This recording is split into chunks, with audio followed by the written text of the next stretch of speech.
అక్క అమ్మ ఛాయ్ తాగనంటుందా? లేరాదమ్మ తాగదు. ఇక అమ్మ అయితే నిన్న ఫీవర్ వచ్చింది కదా ఫ్రెండ్స్, హాస్పిటల్కి అయితే తీసుకెళ్ళినాం.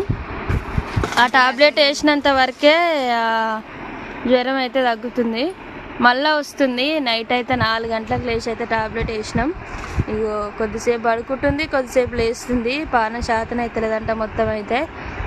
అసలు ఇప్పుడు ఈ వాతావరణానిక ఏమో తెలియదు కానీ ఈ వర్షాలకు అందరికి అసలు జ్వరాలే వచ్చినాయి. అందరికైతే మస్తు జ్వరాలు వచ్చినాయి. ఇవి అసలు దేని గురించో అర్థమవుతలేదు. మా అమ్మకైతే తొందరగా తగ్గాలని అయితే మీరు కోరుకోండి ఫ్రెండ్స్. ఇక మేము కూడా ఛాయ్ తాగమని చాలా సేపటి నుంచి అయితే అంటున్నాం.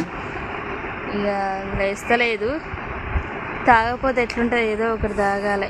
అక్క అయితే అమ్మ చేతులు కాళ్ళు ఒత్తుతుంది.